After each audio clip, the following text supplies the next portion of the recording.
Assalamualaikum warahmatullahi wabarakatuh.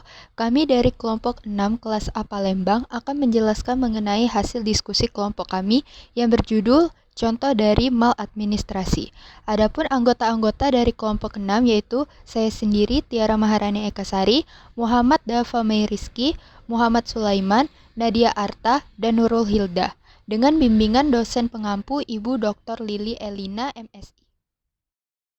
Adapun pokok-pokok bahasan yang akan dibahas terdiri dari 4 materi, yaitu pertama contoh dari maladministrasi, kedua dasar hukum yang dilanggar, dan yang terakhir apa saja bukti dan solusinya.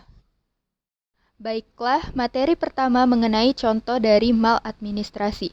Apa itu maladministrasi? Maladministrasi adalah suatu pelayanan yang buruk, yaitu seperti perilaku atau perbuatan melawan hukum menggunakan wewenang untuk tujuan lain dari yang menjadi tujuan wewenang tersebut. Salah satu contoh kasus yang kami ambil dari maladministrasi adalah pungutan liar atau pungli yang dilakukan oknum Kementerian Perhubungan.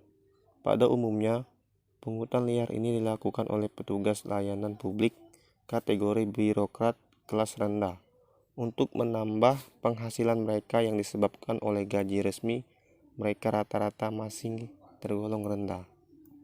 Kemudian, apa saja dasar hukum yang telah dilanggar? Adapun dasar hukum yang dilanggar dalam pungutan liar tersebut antara lain Pasal 418 KUHP yang berbunyi seorang pegawai negeri yang menerima hadiah atau janji padahal diketahui atau sepatutnya harus diduganya bahwa hadiah atau janji itu diberikan karena kekuasaan atau kewenangan yang berhubungan dengan jabatannya, atau yang menurut pikiran orang yang memberi hadiah atau janji itu ada hubungan dengan jabatannya, diancam dengan pidana penjara paling lama 6 bulan atau pidana denda paling banyak Rp4.500. Selanjutnya adalah Pasal 423 KUHP yang berbunyi pegawai negeri yang dengan maksud menguntungkan diri sendiri atau orang lain secara melawan hukum dengan menyalahgunakan kekuasaannya, memaksa orang lain untuk menyerahkan sesuatu, melakukan suatu pekerjaan untuk pribadi sendiri, dipidana dengan penjara selama 6 tahun. Bukti dari pungutan liar yang dilakukan oknum Kementerian Perhubungan yaitu ditemukannya barang bukti berupa amplop yang bertuliskan nama-nama atasan para tersangka. Pungutan liar yang dilakukan oleh Kementerian Perhubungan ini bertujuan untuk mengurusi perizinan maupun bagian kepegawaian. Selain itu, polisi menemukan sejumlah barang bukti berupa uang tunai hingga 68 rupiah juta, sejumlah buku tabungan dan total saldo hingga 1 miliar, beberapa dokumen perizin serta sejumlah ponsel pintar. Solusi-solusi yang dapat dilakukan pemerintah antara lain 1.